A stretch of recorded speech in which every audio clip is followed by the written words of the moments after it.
할렐루야. 아카펠라는 최고의 경지에 있는 찬양대나 할 수 있는 찬양입니다. 그런데 오늘 그런 찬양을 오늘 듣게 된 것을 얼마나 참 행복하게 여기는지 모릅니다. 가슴이 막 울렁거려가지고 제가 앉아 있을 수가 없더라고요. 우리 참 이런 아름다운 귀한 찬양을 준비하는 우리 찬양대원들께 여러분들 물론 이 영광은 하나님께 돌리는 것입니다. 격려에 우리 아멘 해주시겠습니까? 우리 특별히 우리 찬양대장 우리 이태희 장로님, 지휘자 우리 임성규 집사님 정말 감사합니다. 사실 지금 현재 우리 반주자가 이제 석사 과정이 끝나고 박사 과정을 위한 오디션 때문에 지금 타주로 좀 가 있습니다. 그런데 오늘 또 이렇게 귀한 찬양을 듣게 되어서 얼마나 감사한지 모릅니다. 이런 귀한 찬양을 통해 여러분들 항상 하나님께 영광 돌리는 귀한 교회에서 예배드리는 것 감사하지 않습니까? 우리에게 이 참 영하 지금 오늘 11도 12도 그렇습니다. 그러나 이 따뜻한 아름다운 곳에서 예배드릴 수 있음을 하나님께 감사드립니다. 어느 성경학교 선생님이 아이들을 데리고 이제 어른 예배에 참석하기 위하여 교회로 들어가면서 아이들에게 물었습니다. 왜 우리는 교회에 가서 조용히 해야지요? 누구 아는 사람? 하면서 질문을 했습니다. 그랬더니 거기 아주 똑선이 우리 교회 아주 유민이처럼 말이에요. 똑선이가 손을 탁 들더니 뭐라고 답을 했을까요? 왜냐면요, 사람들이 곤히 잠자고 있잖아요. 잠 깨우면 안 된다는 얘기입니다. 그래서 조용히 예배를 드려야 한다고 하는데, 자, 아이들의 눈에 비치는 예배의 모습은 뭐 그럴지 모르겠습니다. 여러분은 어떻습니까? 우리는 같은 교회에서 신앙생활을 하고 있습니다.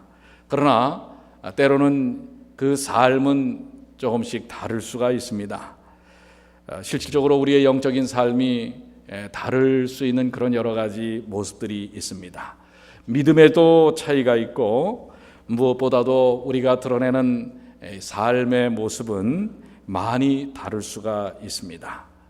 이러한 우리 그리스도인 같은 믿음과 같은 신앙, 같은 교회에서 한 예배를 드리는데 그 삶을 통하여 나타나는 각양각색의 모습들이 다른 것은 과연 무엇에 기인하는 것일까? 문제를 다루는 방법도 다를 수가 있습니다. 참 우리가 인생살이를 살다 보면 특별히 이민의 삶을 살다 보면 많은 도전들을 받습니다. 문제들이 우리의 삶에 다가옵니다. 개인적으로나 가정적으로나 또 교회적으로 여러 가지 숙제들이 왔을 때 우리는 어떻게 그 문제들을 또한 접근해 나갑니까? 이러한 부분을 통해서 나타내는 우리의 행동 양식들, 또 행동의 모습들. 행동은 그 생각의 동기에서 나온다라는 말이 있습니다. 어떤 생각을 하느냐에 따라서 그 삶의 모습과 행동이 드러난다고 하는 것입니다. 우리의 신앙적 행동의 과연 동기가 무엇이 되어야 할까? 믿음의 삶의 근원은 어디서부터 시작할까? 무엇로부터 시작할까요? 그것은 아마도 오늘 주신 말씀처럼 예배로부터 시작된다고 우리가 믿어 의심치 않는 것입니다. 왜냐하면 예배란 하나님과의 관계를 아주 표면적으로 드러내는 것이기 때문에 그렇습니다. 그렇기 때문에 우리가 이 예배를 임하는 자세, 또 예배를 통하여 나타나는 모습, 이것이 우리의 신앙의 모습을 대변할 수 있다고 하는 것입니다. 그런데 이것을 누구도 측정할 수가 없어요. 그것을 측정하는 분은 하나님이십니다. 그리고 누가 가장 잘 아냐면 그 예배에 참여하는, 예배를 드리는 우리들 마음은 그것을 아는 것입니다. 그렇기 때문에 같은 교회에서 신앙활동을 하지만은 그러나 전혀 다른 예배와 삶의 모습을 드러낼 수 있다고 하는 것입니다. 그것을 오늘 우리 본문의 말씀, 주님께서는 아벨과 가인의 모습을 통해서 우리에게 말씀하시고자 하는 분명한 교훈이 있다고 하는 것입니다. 우리 아까 우리 김택철 집사님이 읽어주셨지만 다시 한번 우리 다 같이 본문의 말씀 히브리서 11장 4절 믿음으로 시작. 믿음으로 아벨은 가인보다 더 나은 제사를 하나님께 드림으로 의로운 자라 하시는 증거를 얻었으니 하나님이 그 예물에 대하여 증거하심이라. 저가 죽었으나 그 믿음으로써 오히려 말하느니라. 이 말씀에 대한 가인과 아벨이 드렸던 제사, 오늘날로 얘기하면은 예배입니다. 이 제사를 통하여 같은 제사, 같은 대상에 대한 제사요, 같은 단을, 똑같은 단의 형태를 쌓은 제사였지만 그것이 드러내는 의미는, 결과는 전혀 달랐다고 하는 것입니다. 이 부분을 구체적으로 자세히 설명하는 것이 창세기 4장 3절로 7절입니다. 그래서 제가 이 말씀을 읽습니다. 세월이 지난 후에 가인은 땅에 소산으로 제물을 삼아 여호와께 드렸고 아벨은 자기도 양의 첫 새끼와 그 기름으로 드렸더니 여호와께서 아벨과 그 제물은 연락하셨으나 가인과 그 제물은 연락하지 아니하신지라.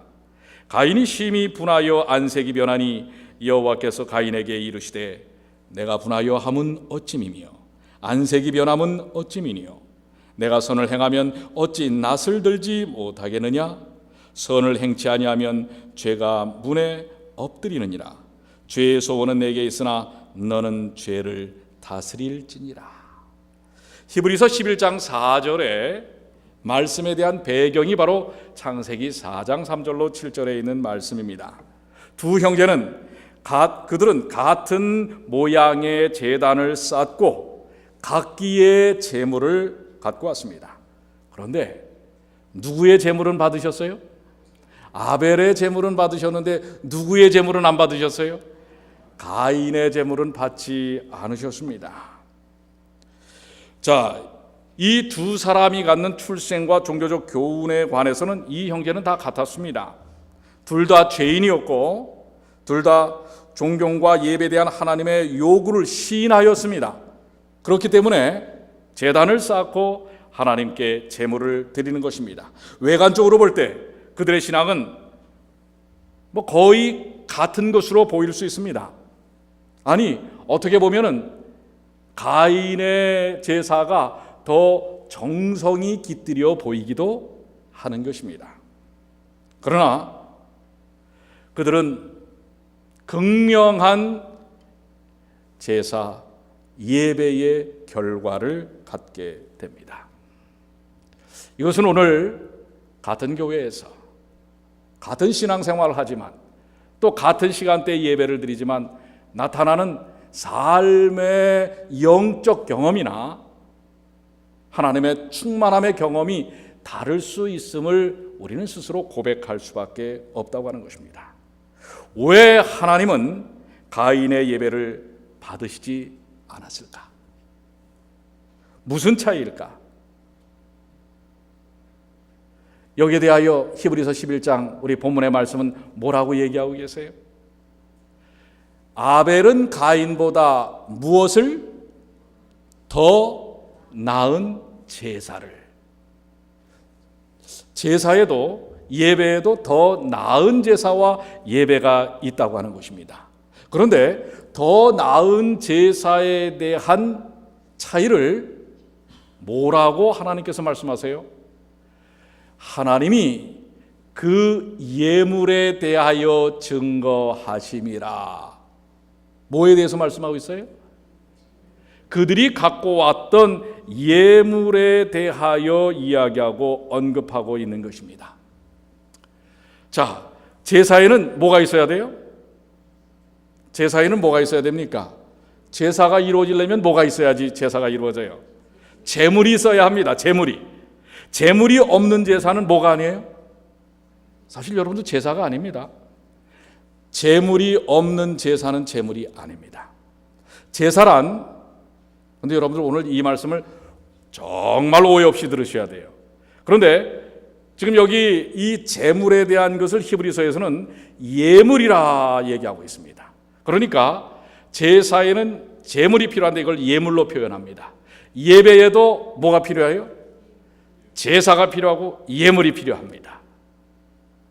이것에 대하여 여러분들이 오해가 없으셔야 한다고 하는 것입니다. 제사란 죄로 말미암아 하나님과 분리된 인생이 대속의 은혜로 죄 용서받고 다시금 하나님의 자녀됨을 통해 하나님 앞에 나아가 하나님을 경배하는 것입니다. 현대 그리스도인의 제사는 분명히 예배입니다. 오늘 여러분과 저도 이 예배를 통하여 옛 제사와 같은 의미가 사라져 있는 영적 경험을 합니다. 마찬가지로 그렇기 때문에 예배에도 대속의 예물이 있어야 합니다. 예물이 없는 예배는 예배가 아닙니다. 제사가 없는 제물이 없는 제사가 제사가 아닌 것처럼 예물이 없는 예배는 예배가 아닙니다. 그러면 자, 오늘 여기 가인과 아벨의 제사, 오늘날로 말하면 예배가 뭐가 문제였는가? 예물에 있어서 뭐가 문제였는가? 정성이 문제였습니까?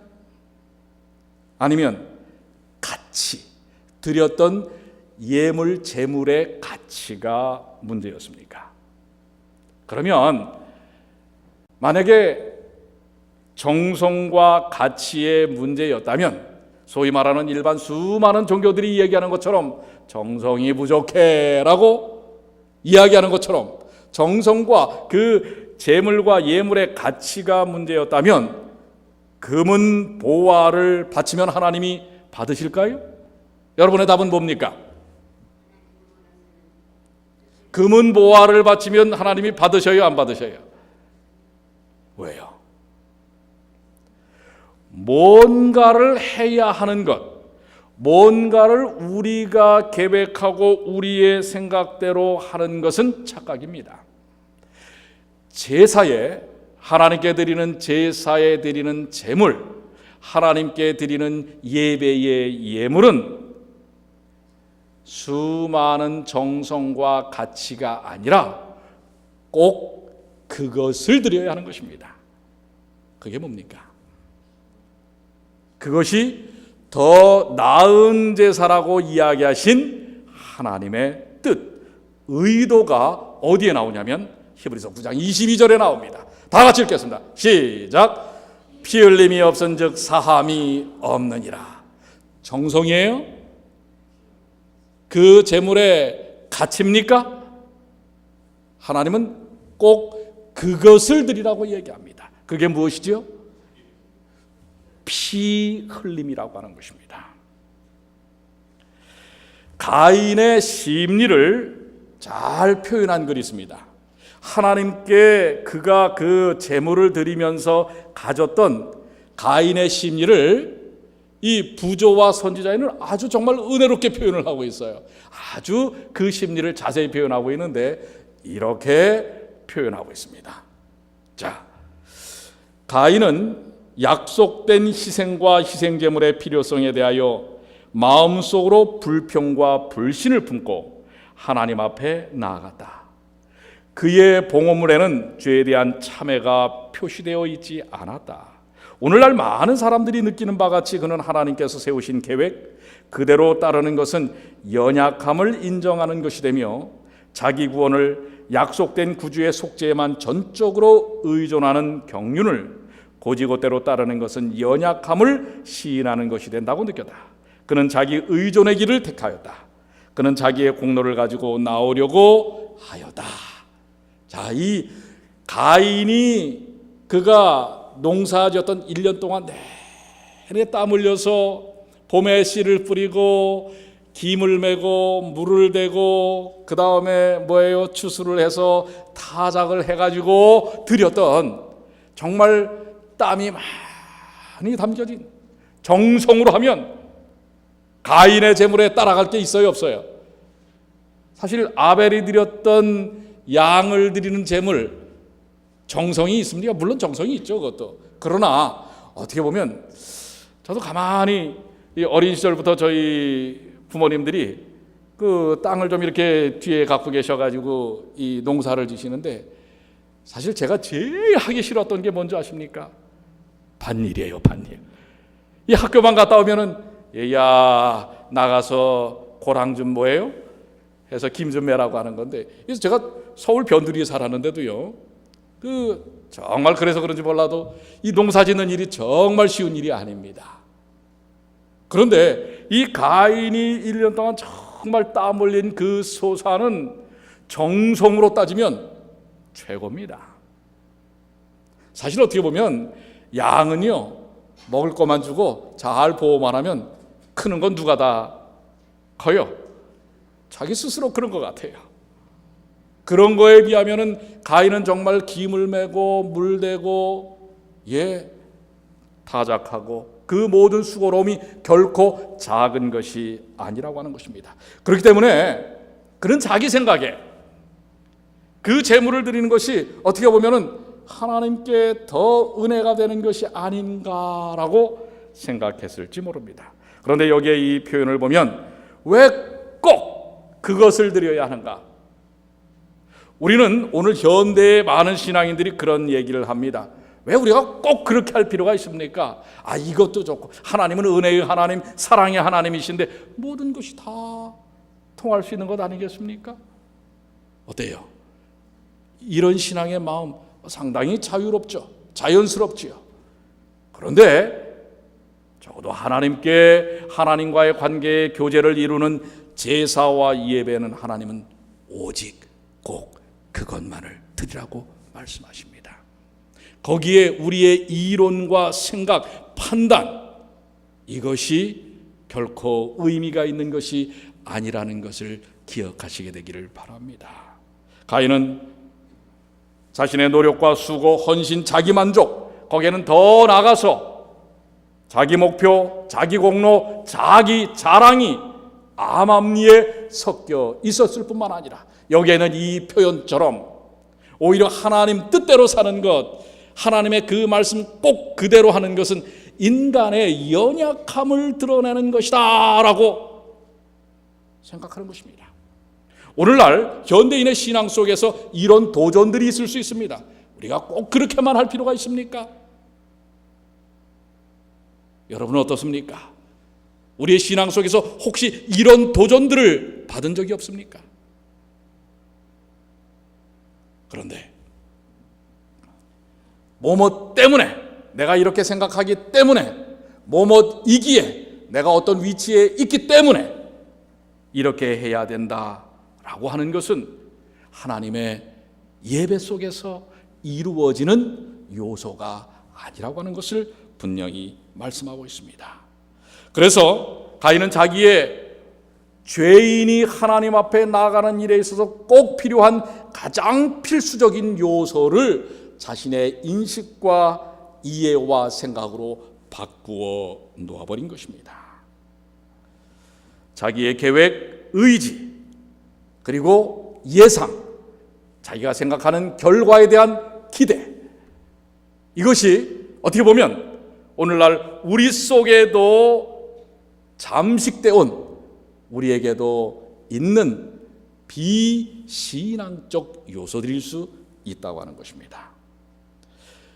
결과적으로 그러함을, 가인의 그런 심리를 극명하게 드러낸 모습이 무엇입니까? 하나님께서 그것을 받아들이지 않으시자 가인이 어떻게 했죠? 뭐 하였다고 그랬어요? 분을 내었다고 하는 것입니다. 분통을 터뜨리는 것입니다. 오늘날 우리의 신앙 가운데서 내 생각과 뜻이 온전히 이루어지지 않을 때 우리는 때때로 뭐예요? 화를 내기도 하고 분을 내기도 하고 분통을 터뜨린다고 하는 것입니다. 그렇다면 이것은 오늘 우리에게 주시는 예배 속에 뭔가 깊이 생각해 봐야 할, 우리의 신앙에 있어서 매우 생각해 봐야 할 부분이라고 하는 것입니다. 자, 그러면 두 번째, 우리 아벨의 제물, 아벨의 예배에 대하여 그의 심리적인 부분은 어떤 것이었는지, 그의 이 예배에 대한 동기가 무엇이었는지를 한번 비교해서 볼 필요가 있습니다. 자, 같은 책 72쪽에 아벨은 구속의 대원칙의 의미를 파악하였다. 그는 자신이 죄인인 것과 죄와 그 죄의 형벌인 죽음이 그의 영혼과 하나님과의 고통을 가로막고 있는 것을 보았다. 그는 죽임을 당한 제물 즉 희생된 생명을 드림으로 범하여진 바 된 율법의 요구를 승인하였다.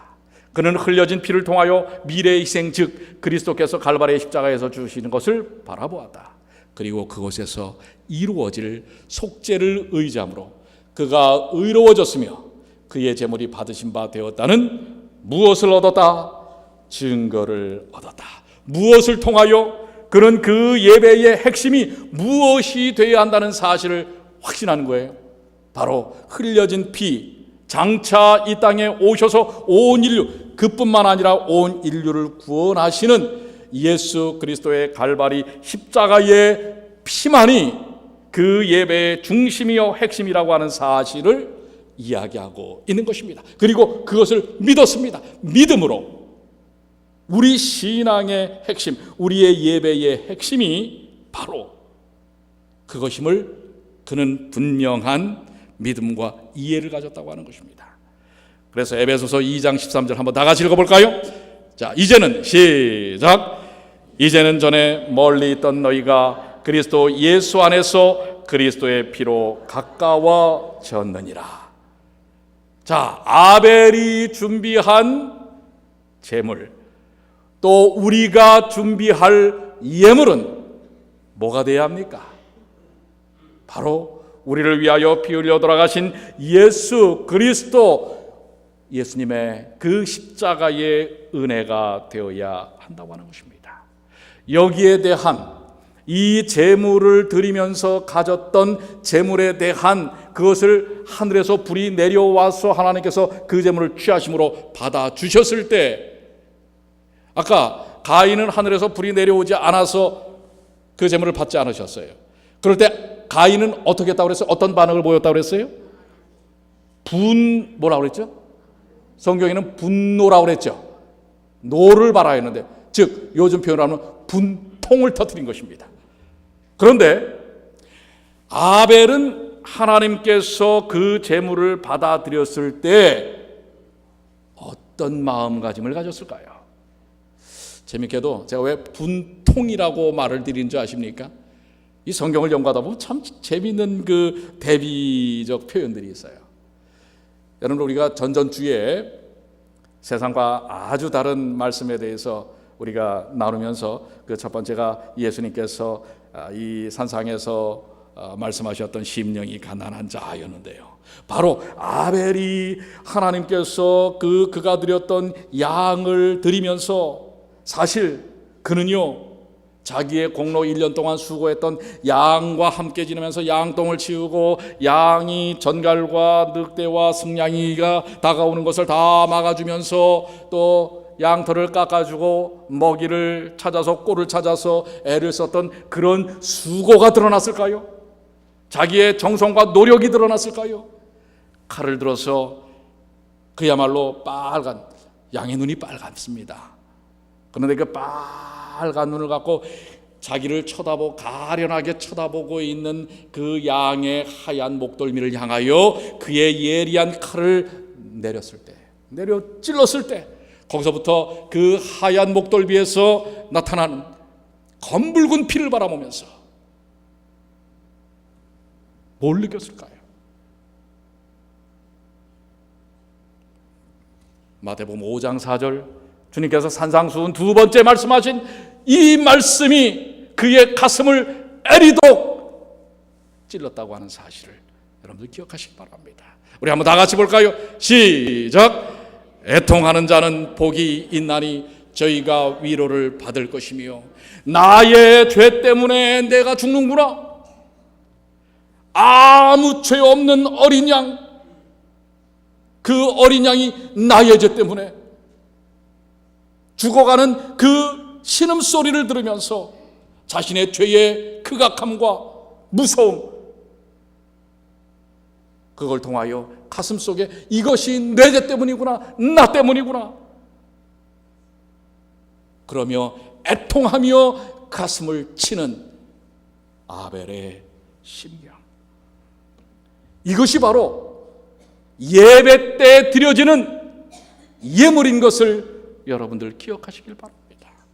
오늘 우리의 예배 속에서 애통함이 없다면, 애절함이 없다면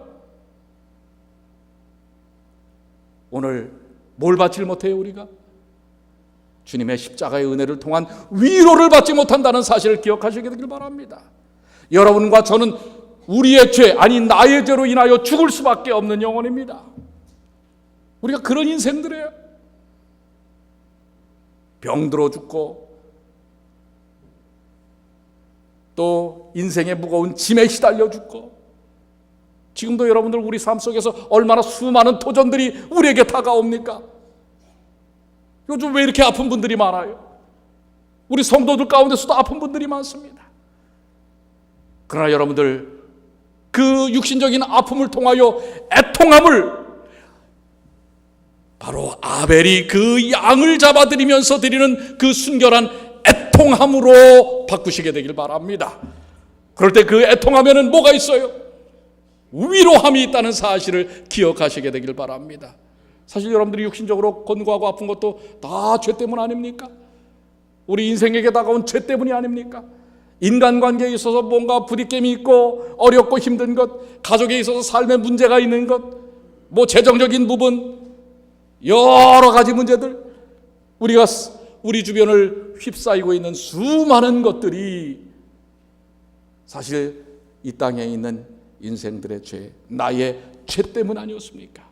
그런데 그 죄를 용서하시기 위하여 바로 살 수 없이 죽을 수밖에 없는 우리들을 하나님과 연합시키고 살리시기 위하여 예수께서 이 땅에 오셔서 죽으시는 그 놀라운 희생의 제물. 그래서 여러분들 오늘 우리의 예배 가운데 예수 그리스도의 피 흘림이 있어야 합니다. 오늘 그 예수 그리스도의 피 흘림을 통한 애통함이 있어야 됩니다. 내 죄에 대한 애통함이 있어야 합니다. 내 죄 때문에 예수께서 돌아가셨다고 하는.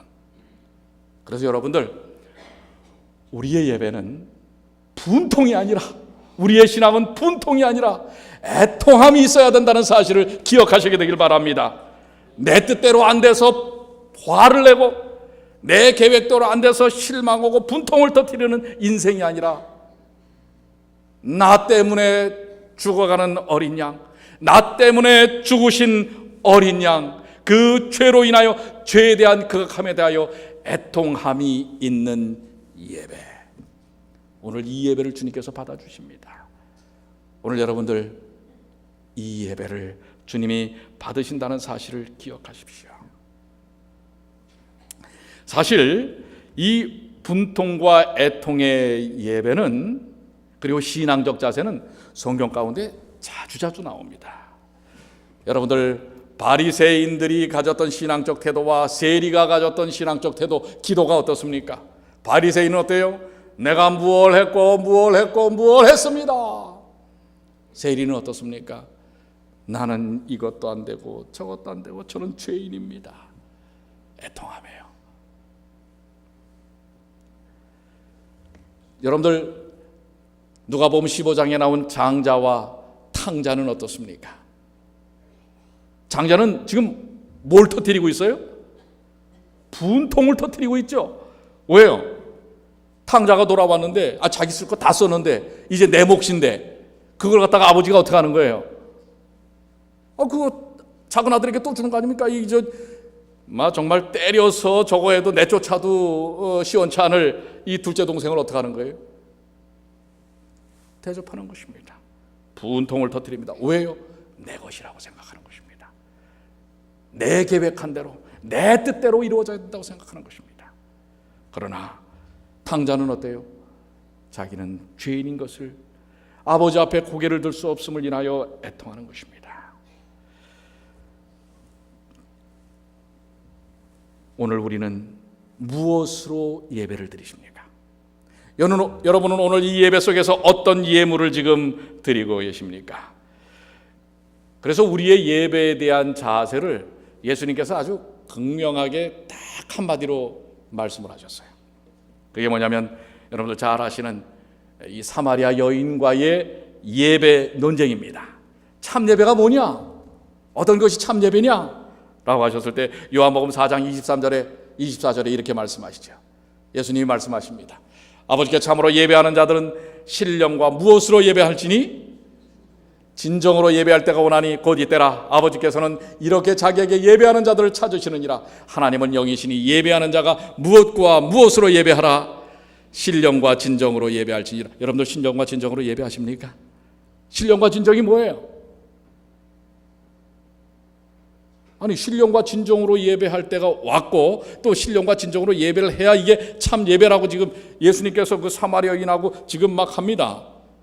사마리아 여인은 우리는 니네는 뭐 예루살렘에서 예배드리라고 그러지만 우리는 사마리아 여기서 예배를 드리는데 뭐 그게 어땠어? 뭐 장소에 대한 얘기를 합니다. 그러나 예수님께서 거기도 아니고 여기도 아니고 바로 진정한 예배는 신령과 진정의 예배다. 근데 여러분들 이것을 원어적인 의미를 살핀다면 신령은 스피릿입니다. 성령의 예배입니다. 진정은 무엇입니까? 이것은 through, 진리입니다. 참된 말씀으로 예배입니다. 성령과 말씀의 예배라고 하는 것입니다. 그렇다면 여러분들 예배는 뭐예요? 예배는 하나님을 섬기는 것이지요. 사람이 하나님을 섬긴다는 것이 무엇인지를 좀 우리가 알 필요가 있습니다. 사람이 하나님을 섬긴다는 것은 본래 사람이 하나님을 향한 어떤 종교적인 행위나 의식을 하는 것일까요? 어때요? 여러분 예배가 어떤 종교적인 형식이나 이 의식을 드리는 게, 의식을 하는 게 이게 예배입니까? 여러분 그러면 자녀가 부모를 섬긴다라고 할 때, 아버지를 섬긴다 할 때 자녀들이 아버지를 섬기는 것에 대해서 어떻게 해요? 뭐 향불을 피우고 절을 하고 어떤 뭐 의식을 갖춰야 그게 아버지를 섬기는 거예요? 부모를 섬기는 겁니까? 부모를 섬긴다라고 하는 것은 뭐예요? 인간으로서 합당한 뭘 갖는다는 거예요? 관계를 갖는다고 하는 것입니다. 섬긴다는 것은 상대를 사랑하고 존경하고 그분의 말을 듣고 그와 같이 있음으로써 그를 기쁘게 하는 것을 의미하는 것입니다. 그러니까 여러분들 우리가 지금 이제 예배 우리가 형식이 있잖아요. 우리가 처음에 이제 등단을 하고 송영을 하고 또 기원을 하고 기도를 하고 찬양을 하고 말씀을 듣고 이렇게 하면 그 다음에 이제 마지막에 축도하면 이게 예배입니까? 어때요? 우리가 그런 형식이 끝나면 우린 오늘 예배 드렸다. 그런데 우리 주님은 신령과 진정으로 예배를 드리라고 합니다. 그것은 형식, 물론 형식도 의미가 있습니다. 그걸 무시하자고 하는 게 아니에요. 그러나 그 형식의 실질적인 뭐예요? 핵심이 없다면 그건 예배가 아니라는 얘기입니다. 바로 재물이 있어야 돼요. 예물이 있어야 합니다. 뭐예요 그 예물이? 아까 말씀 나눴잖아요. 뭐죠? 피 흘림이에요. 예수님께서 나를 위하여 피 흘리신 그 희생을 드리는 것입니다. 그래서 내가 뭐 하였다는 거예요? 살아났다고 하는 그 애통함을 가지고 그 믿음을 갖고 오는 것이 우리가 드리는 예배, 예물이라는 사실을 기억하시게 되길 바랍니다. 오늘 그 예물 없이는 오늘 우리 예배는 죽은 예배예요. 의미 없는 예배입니다. 예수가 없는 예배입니다. 우리의 신앙 가운데서 이 예물이 없는 신앙은 그리스도의 구원의 십자가의 은혜에 대한 경험과 확신과 믿음이 없는 신앙은 그래서 뭐예요? 우리 신앙에서 자꾸 좌절하고 낭망하고 분통을 터뜨리는 것입니다. 그러나 이 예물을 가진 신앙은, 이 예물을 가진 예배는 애통함이 있고 그 애통함에는 하늘에서의 뭐가 있는 거예요? 위로가 약속되어 있는 것입니다. 오늘 여러분들 이 예배를 통하여 진정한 애통함을 통해 하나님의 위로를 얻으시게 되길 바랍니다. 하나님께서 나를 구원하셨어요. 내 육신적인 모든 암이 온몸에 파져서 언제 죽을지 몰라요. 그래도 위로를 얻을 수 있는 것입니다. 안 그렇습니까? 직업이 없어. 어떻게 살아야 될지 몰라. 그러나 그분이 나를 위하여 나에게 영원한 생명의 약속을 주셨고 이 땅에서 당신의 자녀로 삼으셨다고 하는 그 믿음의 애통함이 있을 때 하나님께서 우리를 위로하시는, 그래서 그 모든 병듦과 약함과 연약함에서 우리를 치유하고 회복시키는 놀라운 위로의 경험을 갖는 것이 진정한 참 신령과 진정의 예배라는 사실을 기억하시게 되길 바랍니다. 오늘 그 위로를 받으십시오. 오늘 그 위로가 약속되어 있는 것입니다. 그것이 바로 아벨의 예배였던 것입니다.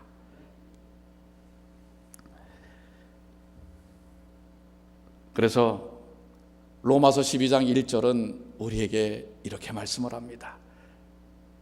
진정한 예물에 대한 표현을 이렇게 얘기합니다.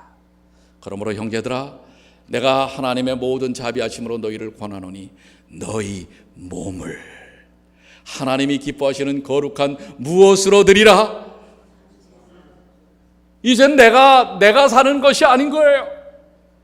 애통할 수밖에 없는 내 이 죄인의 삶, 심령, 고통 모든 것들을 우리 주 예수께서 십자가에 그 피로 살리셨기에 이제는 내 몸이 내게 아니라 누구 거라는 거예요?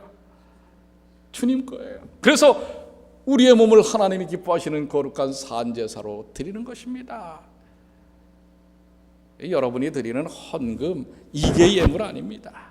여러분이 드리는 시간, 봉사, 하나님이 원하시는 것은 여러분 자신이에요. 그리스도로 구원받은 여러분 자신이라는 사실을 기억하시게 되길 바랍니다. 오늘 그 위로를 우리에게 주셨습니다. 그래서 이 가인과 아벨의 이 예배는 이 세상 끝날까지 존재하는 예배로의 대비되는 예배로의 모습으로 말씀하십니다. 그러니까 오늘 우리의 같은 교회에서 예배를 드려도 달라요. 어떤 사람은 가인의 예배를 드리고 있는 것이고 어떤 사람은 누구의 예배를 드리는 거예요? 이렇게 하니까 이쪽은 아벨이고 이쪽은 가인이네. 반대로. 그럴 수 있다는 사실입니다. 오늘 우리 모두가 다 가인의 예배를 드리시길 바랍니다.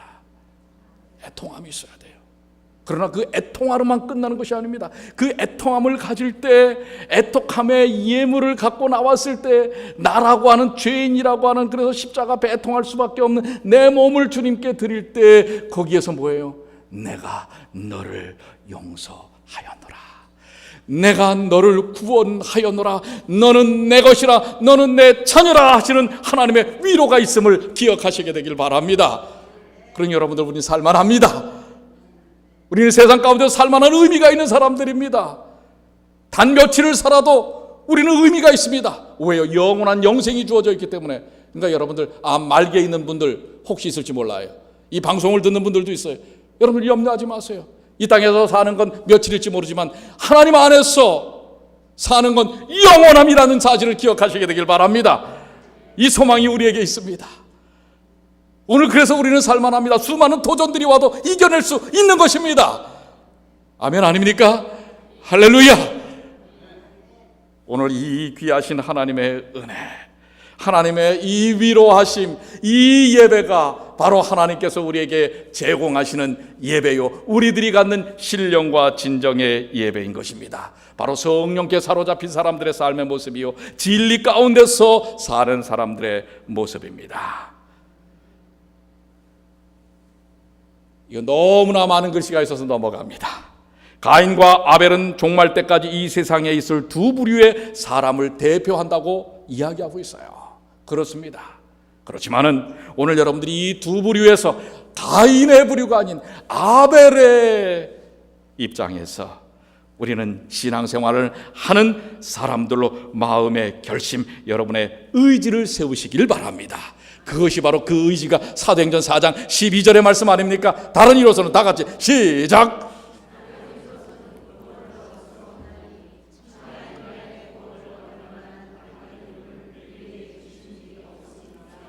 이 말씀을 여러분들이 믿으십니까? 그럼 이 말씀을 믿는 대로 사시게 되길 바랍니다. 다른 이름이 없습니다. 다른 방법이 없습니다. 다른 것이 아닙니다. 여러분의 직업이 여러분을 살리는 것이 아니고, 여러분의 재물이 여러분을 살리는 것이 아니고, 여러분의 명예가 여러분을 살리는 것이 아닙니다. 바로 예수 그리스도. 오늘 이것을 너무나 자주 우리가 잊어버리기에 우리의 예배 속에서 우리는 뭐예요? 기쁨과 영적인 그 감동의 경험을 못하는 것입니다. 말로는 그렇습니다 라고 해놓고서는 속으로는 믿지 않는 것입니다. 오늘 주님으로 사는 법을 다시금 확신하시게 되길 바랍니다. 주께서 우리를 살리셨다는 사실을 확신하시게 되길 바랍니다. 우린 같은 제단에서 다른 제사가 아니라 이제는 그 제사를 드리시게 되길 바랍니다. 같은 교회에서 다른 예배가 아니라 바로 그 예배를 드리시게 되기를 바랍니다. 받아들여지는 예배자, 받아들여지는 예물, 바로 이 시간 이 예배가 그런 예배가 되기를 소망합니다. 십자가의 구속으로 구원받은 자신을 하나님께 드리십시오. 이제 주여 나는 주의 것입니다. 전에 여러분들 제가 한번 불러드렸지만은 기억나십니까? 제가 청년 시절에 제 믿음을 키워냈던 아주 짤막한 한 복음성가가 있잖아요. 주님 뜻대로 살기로 했네. 주님 뜻대로 살기로 했네. 주님 뜻대로 살기로 했네. 뒤돌아보지 않겠네.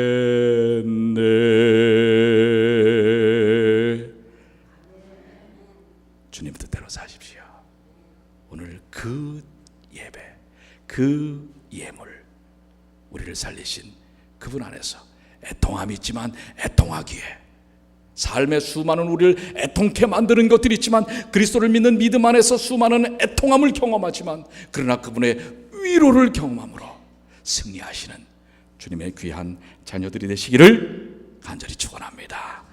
다음 한 주간도 주님의 은혜 가운데서 위로와 은혜가 충만한 삶을 사시는 하나님의 귀한 자녀들이 되시기를 간절히 축원합니다.